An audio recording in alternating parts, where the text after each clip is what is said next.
In our first story, slain Army officer Captain Maxwell Adam Mahama has been posthumously promoted to the rank of Major. President Akufo-Addo announced this together with other packages when he visited the late Army officer's home at Bema Camp, where the family was observing a one-week celebration since his passing. Major Mahama was lynched by a mob who said they mistook him for an armed robber in Dentraboise in the central region. The horrific incident has been widely condemned, with many calling for the speedy prosecution of perpetrators of the acts. Some of the things that we can do to express to you our solidarity, our sympathy, our very deep sympathy. I've decided that on Friday, your husband be given a full state burial. The entire panoply of the Ghanaian state will be there on Friday, at the State House, with the sound of the trumpets and everything, to bid him farewell. The Chief of Defense Staff made a recommendation to me today that he wanted your husband to be promoted posthumously, and he gave his reasons. I have the authority as the Commander-in-Chief to do that, and I have done so.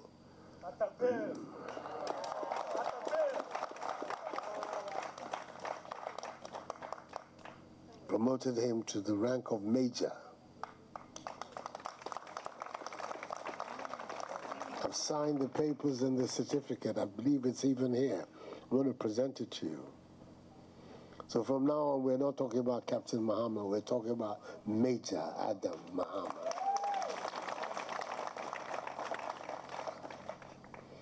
And at the meeting of the cabinet that I've just come from, the cabinet agreed that we should also erect a monument, an appropriate and suitable monument in his honor in Ghana, so that his memory will stay.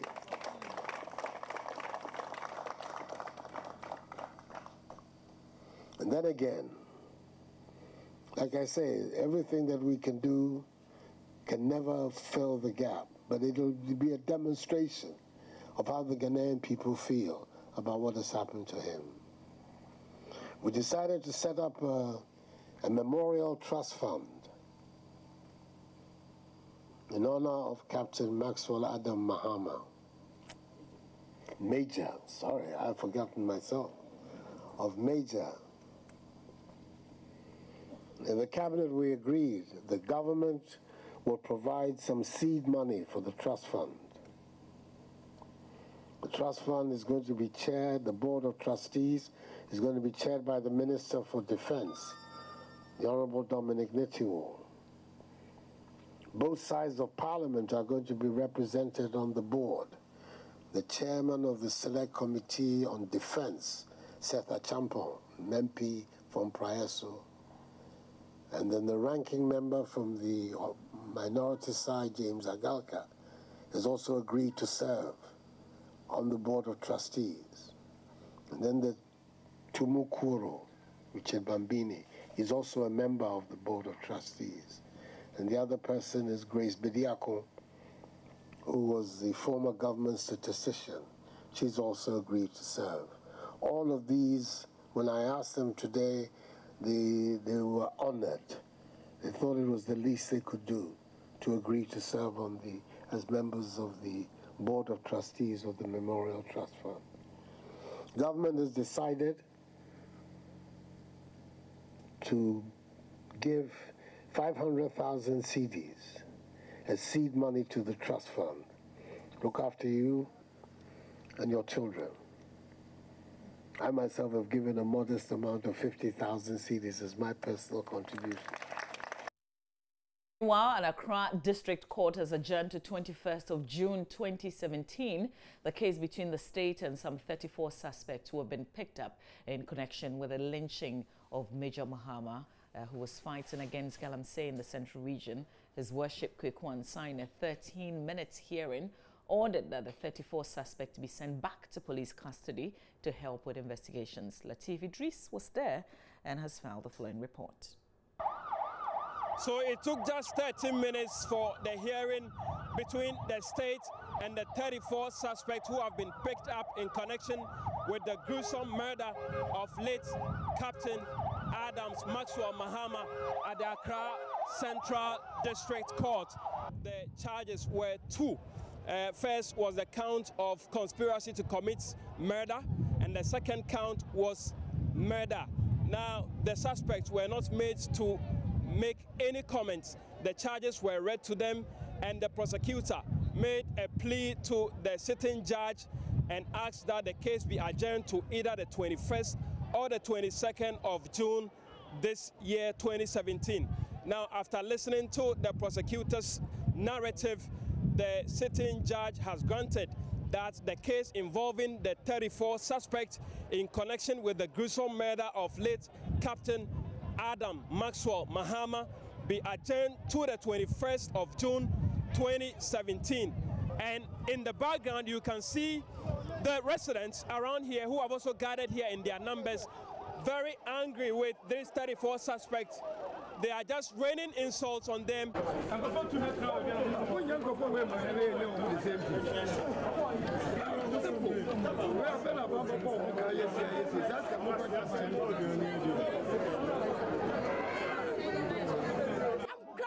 of they killed the person, innocent person. Why? Why? They don't have feelings. They don't have sympathy. I can see you are very passionate about this. If these guys are left in your hands, what exactly will you do to them? I'll kill them.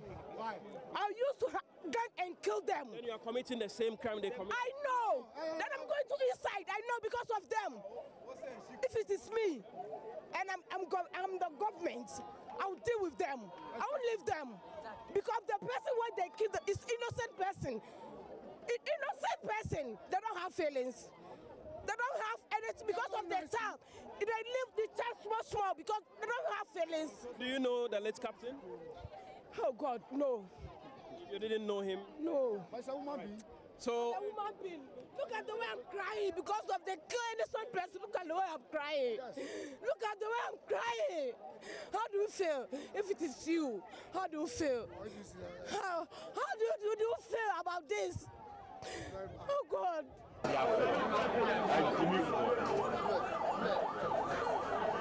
What you are pressing the mood?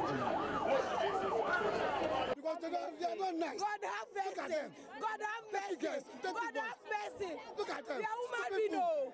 We are human beings. You have to be stupid. You have to do something. But it's not this. You never talk sour. Look at these are close residents at the district courts who have gathered here in their numbers. They are incensed about these 34 suspects, and you just heard from one of them who says that if these 34 suspects are left under her care, she will do to them exactly what they did to the late captain. And that is the sense you get here on the ground if you interact with all the residents who have gathered here, both young and old.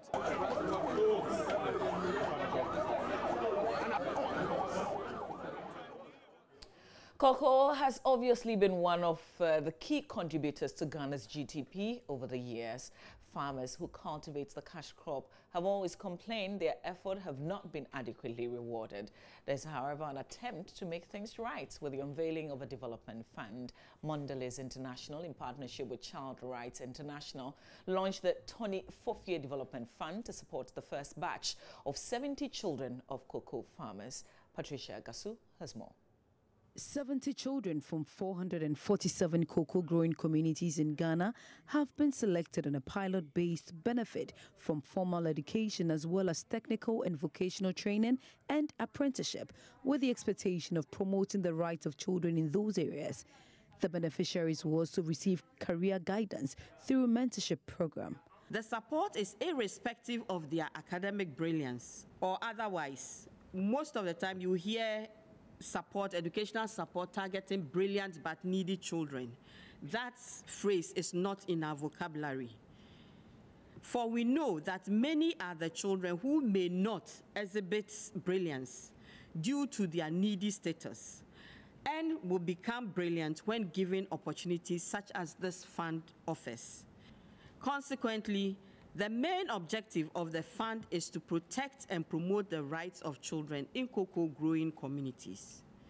This will be achieved through the following sub-objectives: build intellectual and skills capacity of children in cocoa growing communities, support children to pursue higher academic laurels, equip young people with skills for livelihood through apprenticeship, empower young people with interest in cocoa farming to produce quality cocoa sustainability, reduce the incidence of out-of-school children, and reduce the practice of child labor in cocoa growing areas. Former Chief Executive Officer of Cocoa Board, Anthony Fofie, who the fund was named after, said he has seen and witnessed the hard work of the beneficiaries and believes the fund will go a long way to calm their burdens. Indeed, the condition in which families live mimics my deprived childhood, as I said, and I empathize with them greatly. I take this opportunity, therefore, to commend Mondelez International for the unrelenting efforts, not only in the growth of the cocoa sector, but also in addressing the socio-economic problems that affect the sector. I believe in education, developing the skills of youth and giving every child the opportunity to unearth their hidden talents. Ruth Addison is a child rights advocate. She has called on the beneficiaries to attach priority to their education. You are privileged to be getting this fund coming your way, so please don't disappoint us. Make us proud. You know, the sky and beyond. The sky and beyond should be your limit. Make us proud. It doesn't matter where one is coming from. Once you set high standards and goals for yourself, you can achieve it. The 24th-year Child Development Fund is guided by child protection principles. The fund is developed based on a commitment to ensure children's right to education is realized. The fund will also take steps to preserve the dignity and privacy of children. Elsewhere, head of the local government service, Nanato Arthur, has expressed concern over the unhealthy practice where some local government officials post on social media untruths about the service. A case in point was the supposed transfer of coordinating directors of the various assemblies in the country that was posted on various platforms administered by some staff, which turned out to be false. Nanato Arthur, who gave the warning at his first meeting with some key staff of the Upper West Regional Coordinating Council and municipal as well as district assemblies, said he will be forced to crack the whip if the situation persists. Head of the local government service, Dr. Nanato Arthur, said his focus will be on 6 thematic areas, which included building the capacities of local government staff to promote ICT, to improve the revenue mobilization of assemblies, and to strengthen the planning units of the various regional coordinating councils and metropolitan, municipal and district assemblies.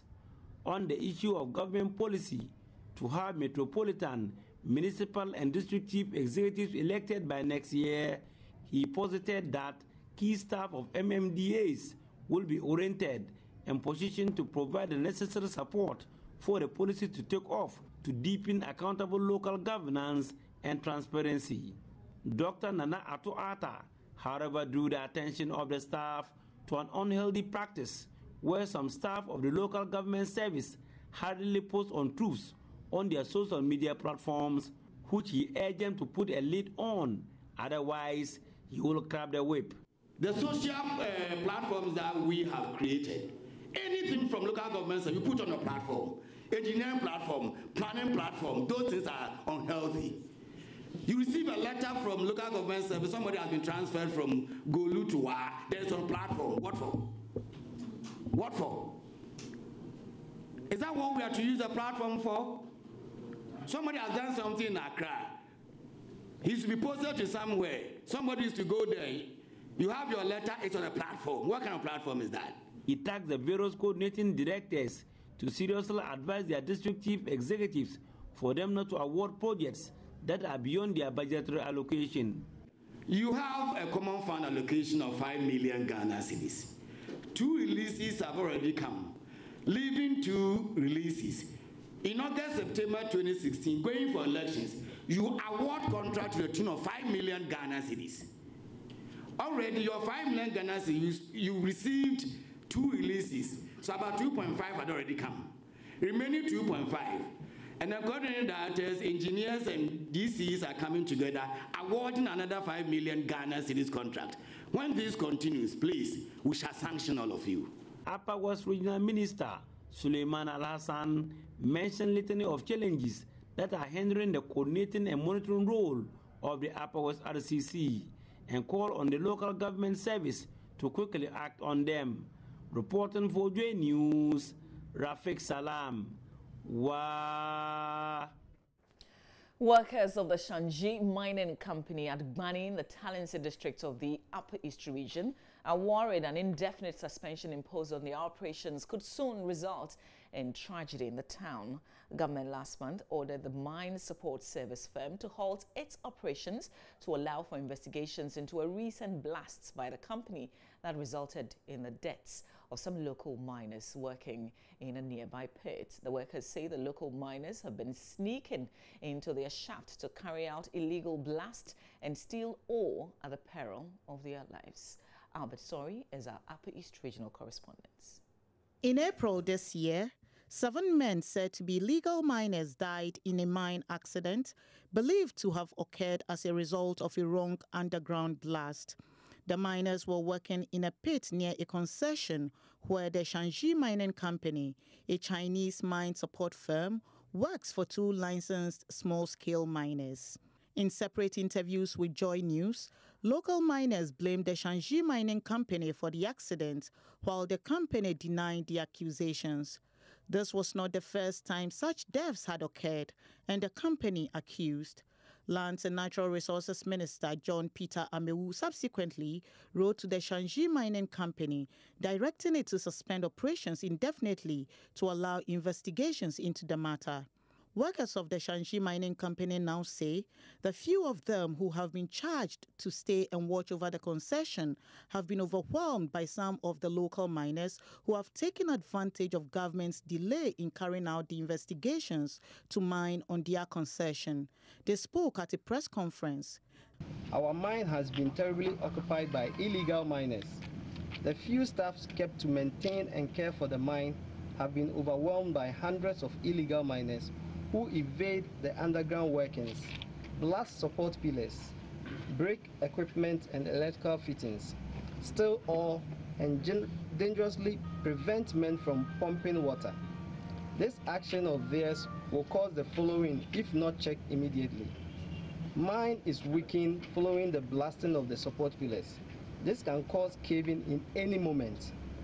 The use of miners by the illegal miners, kingpin, poses danger to the operation.